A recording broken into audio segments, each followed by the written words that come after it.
Fifth टी20 match English और India के दरमियान। इंडिया ने अगेन टॉस जीती और बॉलिंग का फैसला किया। आज विकेट भी बिल्कुल आईपीएल तर्ज की। क्या इंडिया यहां पे जोर दिखा पाएगा? इंग्लिश ने कौन से आज 3 नए बड़े रिकॉर्ड बना डाले इंडिया के खिलाफ?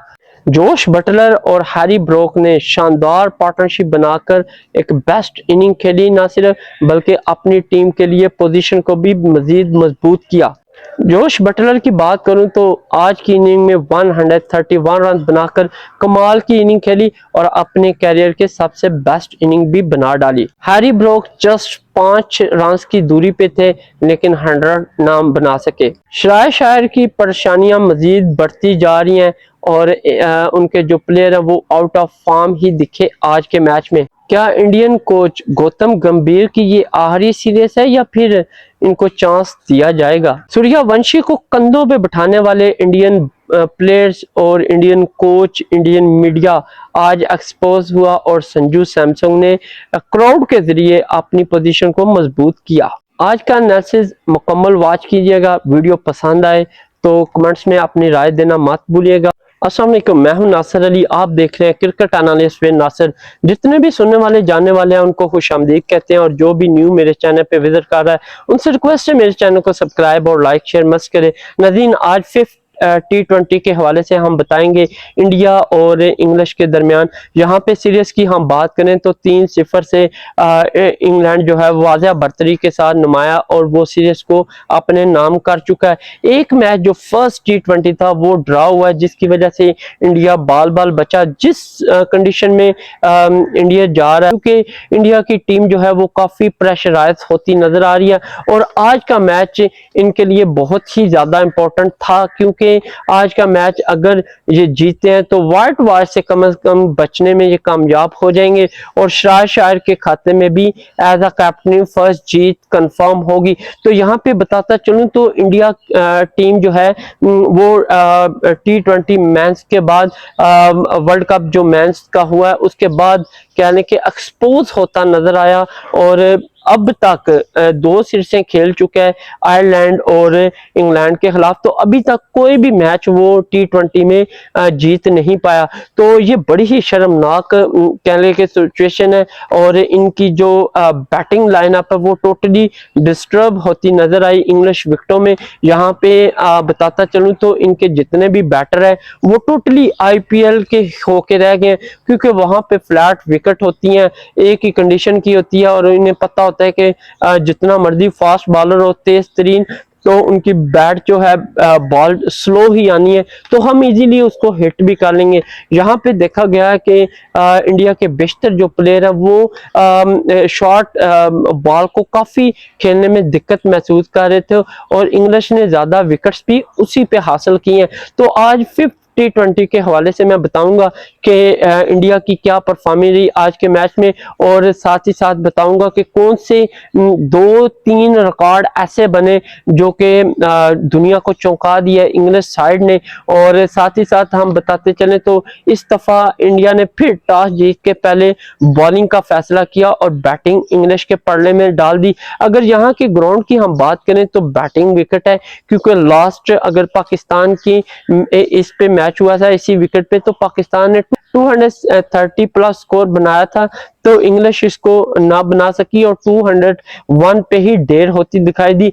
तो जिस वजह से श्रेयस अय्यर ने सोचा होगा कि बैटिंग विकेट है तो हम जो है इनको कम स्कोर पे आउट कर लेंगे और इजीली जीतने की कोशिश करेंगे। तो यहाँ पे मैं बताता चलूं क्रिकेट स्टेडियम का नाम तो the Ageas Bowl West End cricket stadium है। छोटा स्टेडियम है लेकिन बड़ी ही शानदार क्राउड के साथ भरा हुआ था और इंडिया के भी काफी लोग इसमें आए हुए थे। तो यहाँ पे दोनों टीमों के 11 प्लेयर की बात करें कि आखिरी टी20 मैच में कौन कौन से प्लेयर शामिल थे। इंग्लिश की जानब हम बढ़ेंगे तो इंग्लिश की जानब से कोई भी चेंजिंग देखने को नहीं मिली। जस्ट रेहान को इन्होंने ड्रॉप करके दोबारा इन्होंने कहने के उनकी जगह स्पिनर ही ऐड किया।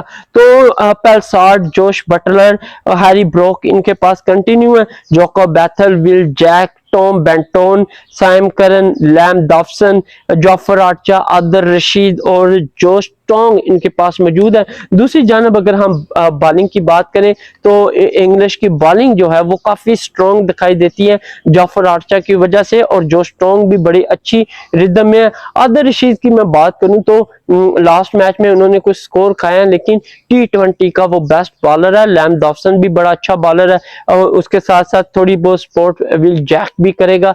दूसरी जानब इंडिया की बात करूं तो इन्होंने अपनी टीम में काफी पुछाड़ किया और सूर्यवंशी जो के कंधों पे उठाया हुआ था इंडिया मीडिया ने, इंडियन कोच, कैप्टन, उनके क्राउड ने, वो उसको फ्लॉप किया गया। और जिस तरह लास्ट मैच के बाद कहने के गौतम गंभीर को अपने ही क्राउड के हाथों नारेबाजी करते देखा गया और उन्होंने संजू सैमसंग का मुतालबा किया कि उनको रखा जाए। तो इस बार सूर्यवंशी की जगह संजू सैमसंग ऐड किए गए हैं। साथ में अभिषेक मौजूद है, ईशान किशन, श्रेयस अय्यर टीम को लीड करेंगे, तिलक वर्मा, उसके बाद शिवम दोब। यहाँ पे मैं बताता चलूं तो इन्होंने मजीद चेंजिंग की है, श्रेयस सैदिश को ऐड किया गया, अक्षर पटेल मौजूद है, अर्शदीप सिंह, प्रिंस यादव, साथ में प्रसाद कृष्णा इनके पास मौजूद है। तो टीम एक बॉलर इन्होंने ऐड किया और एक ही बैटर। तो देखते हैं कि इनकी आज की कारकर्दगी कैसी रही। यहाँ पे इंग्लिश की हम बात करें तो इस दफा पेलसार्ट फर्स्ट इनिंग में अर्ली पुगने लौटे, 8 पे पहला खिलाड़ी पेलसार्ट 6 रन बनाकर आउट हुआ और इंडिया ने कहने के अर्ली ब्रेक थ्रू हासिल किया, लेकिन शायद इनको अंदाजा नहीं था कि इसके बाद वो विकेट लेना ही भूल जाए, क्योंकि यहाँ पे मैं बताता चलूं तो जोश बटलर और हैरी ब्रोक एक वर्ल्ड रिकॉर्ड पार्टनरशिप लगा के अपनी टीम के लिए बेस्ट परफॉर्मेंस दी और ना सिर्फ उन्होंने फर्स्ट रिकॉर्ड बनाया बल्कि हाईएस्ट पूरे T20 में हाईएस्ट स्कोर भी बना डाला। यहाँ पे इंडियन बॉलर की इतनी पटाई हुई यहाँ पे नहीं देखा गया। अर्शदीप सिंह, अक्षर पटेल, प्रिंस यादव, प्रसाद कृष्णा, श्रेयस किसी को भी नहीं बख्शा। इवन तो यहाँ पे मैं बताता चलूं तो शिवम दोब को भी नहीं इन्होंने बख्शा। और जोश बटलर जो कि मसलसल नाकाम होते आ रहे थे, कुछ बड़ा रन नहीं करते आ रहे थे, लेकिन आज उन्होंने आखिरी T20 में एक यादगार इनिंग खेल के ना सिर्फ अपने स्कोर को बेस्ट स्कोर में तब्दील किया बल्कि एक बेहतरीन सेंचुरी भी बना डाली। अगर जोश बटलर और हैरी ब्रोक की मैं बात करूं तो इन्होंने इतनी जबरदस्त बैटिंग की, 233 एक पहाड़ जैसी पार्टनरशिप लगा के रिकॉर्ड बना डाला और अपनी टीम के लिए मजबूत कहने के ऑप्शन क्रिएट किया कि अब मुझे नहीं लगता कि ये इतना पहाड़ जैसा हदफ इंडिया अचीव भी कर पाएगी, क्योंकि स्कोर जितना बड़ा होगा उतना ज्यादा प्रेशर होगा, जिसकी वजह से इंडिया जो है वो अपनी अर्ली विकेटें गवाता नजर आएगा। यहाँ पे जोश बटलर की हम बात करें तो जोश बटलर जो है वो काफी समय वेट कर रहा था, सर्च कर रहा था सेंचुरी और सिक्सेस फोक। और जहां पे मैं बताता चलूं तो जोश बटलर ने जिस खूबसूरती के साथ इंडियन बॉलर को धोया, अनबिलीवेबल। और यही जोश बटलर है जो आपके आईपीएल में खेला और आज की विकेट भी सेम आईपीएल की तरह ही बना के दी इंडिया को कि शायद आज आप मैच जीत लें, लेकिन इंडिया को क्या पता था कि यहाँ पे जोश बटलर एक बड़ी इनिंग खेलने जा रहे हैं। इन्होंने अपने कैरियर के सबसे बेस्ट इनिंग खेली, 131 रन बनाए और कमाल की इनिंग खेली और एक दो चांसेस भी इनको मिले, लेकिन इतनी बड़ी जब इनिंग आप खेलेंगे तो आपको चांस तो जरूर मिलेगा। तो जिसकी वजह से इंडिया के कैप्टन श्रेयस अय्यर, गौतम गंभीर और इवन इनके कमेंटेटर रवि शास्त्री और दीगर जो कमेंटेटर हैं वो भी काफी अफसरदा नजर आए और गुस्सा करते नजर आए अपनी टीम के ऊपर। और साथ ही साथ क्राउड पे जब जब भी कैमरा पड़ा है तो वो काफी मायूस दिखे और अपनी टीम की परफॉर्मेंस देखे उनका तो दिल कर रहा था कि इनको हम ग्राउंड के अंदर जाके पीटे कि आप भाई तो कर क्या रहे हैं। और आज का मैच जो कि इनके लिए गोल्डन चांस था जीतने का, उसकी राह हमवार भी बंद करते हुए नजर आए। तो यहाँ पे सेकंड खिलाड़ी की हम बात करें, 241 पे सेकंड खिलाड़ी जोश बटलर थे, जो कि पवेलियन लौटे 131 रन बनाकर। उसके बाद जॉकब बैथल आते ही पवेलियन के, क्योंकि आखिरी ओवर था जिसकी वजह से उन्होंने हिट करने की कोशिश की, लेकिन वो कामयाब ना हो सके, बाउंड्री पे कैच आउट हुए। 241 पे थर्ड खिलाड़ी थे जो पवेलियन के। उसके बाद वेल जैक की बात करूं तो आते ही 6 लगाया और अपनी टीम के लिए बेस्ट इनिंग खेली और 7 रन इन्होंने इनिंग में बनाए और नॉट आउट है। यहाँ पे मैं मेन रोल की बात करने जा रहा हूं, तो वो है इनके कैप्टन हैरी ब्रोक, जो कि बहुत ही आउटस्टैंडिंग इनिंग खेली। एंड पे आके इंडिया के बॉलर ने उन्हें ऑफ स्टंप पे यॉर्कर बॉल रखी, जिसकी वजह से वो कुछ खास हिट लगाने में कामयाब ना हो सके और अपनी सेंचुरी को भी अधूरा छोड़ दिया। लेकिन वो नॉट आउट है, 95 स्कोर किया। उन्होंने पूरी कोशिश की कि वो 100 बना ले, लेकिन उनको कुछ गम नहीं था, क्योंकि उनका जो स्कोर बोर्ड था वो काफी स्ट्रॉन्ग होता नजर आया। तो इंडिया 20 ओवर में जस्ट 3 ही खिलाड़ियों को आउट करने में कामयाब हुआ और 257 एक पहाड़ जैसा हदफ खड़ा करवा दिया, जिसकी वजह से इंडिया जो है वो इस मैच में भी अपनी पोजीशन को लूज करता दिखाई दिया। यहाँ पे मैं टॉप स्कोरर की बात करूं तो इंग्लैंड साइड से जोश बटलर 131, उसके बाद हैरी ब्रोक 95 रन बनाकर नुमाया रहे।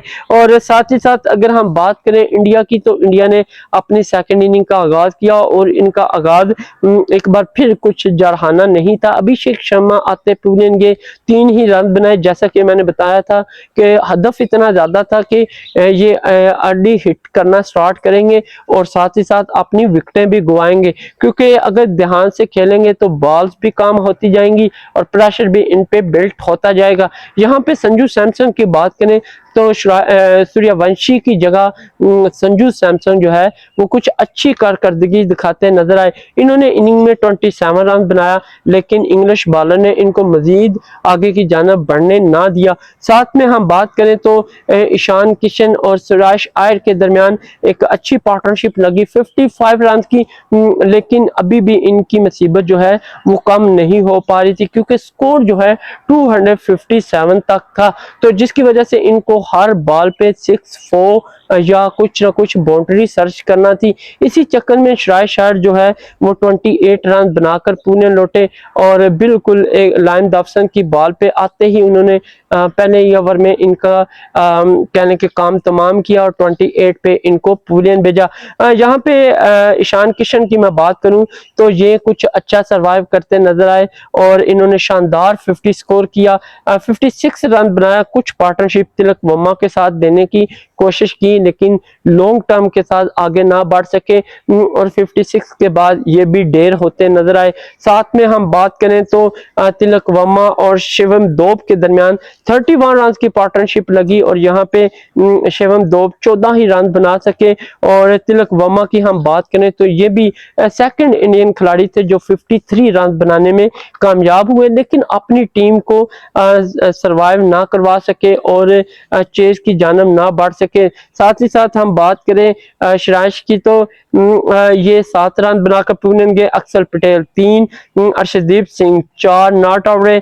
साथ में प्रसाद कृष्णा 1 रन बनाकर ये भी पवेलियन लौटे। तो यूं 20 ओवर मुकम्मल खेले, इंडिया ने 201 ही बना सके 8 विकेट के नुकसान में और एक बड़े मार्जिन से 50-20 भी हारते हुए नजर आए। यहाँ पे 56 रन के मार्जिन से इंडिया हारी और यूं इंडिया को 4-0 से T20 सीरीज खोना पड़ी और यहाँ पे इंग्लिश टीम व्हाइट वॉश करने में कामयाब हुई और इंडियन पहली टीम बन गई है जो बैक टू बैक 2 सिरसे हारने में कामयाब हुए। दोनों में ही व्हाइट वॉश खाई इन्होंने और श्राइश आयर जो कि कैप्टनी सौंपी थी और इन्होंने लास्ट कहने के 7 मैचों में से एक भी मैच अपने नाम नहीं किया। यहाँ पे टॉप विकेट टेकर की बात करूं तो सैम करन 3 खिलाड़ियों को आउट किया, उसके बाद आदिल रशीद ने 2 और यहाँ पे टॉप स्कोरर की हम बात करें तो इंडिया की जानिब से ईशान किशन 56 और साथ में तिलक वर्मा 53 रन बनाकर नुमाया रहे।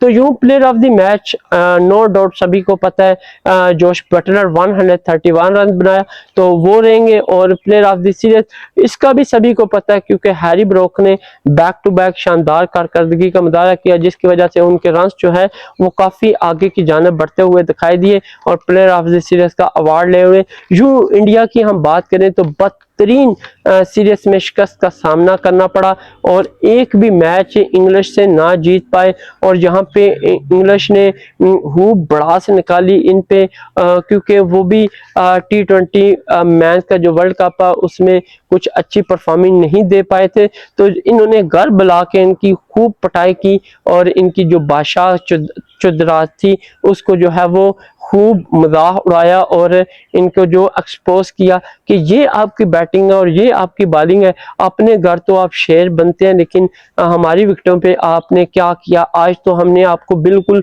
फ्लैट विकेट दी लेकिन फिर भी आप नहीं चल पाए।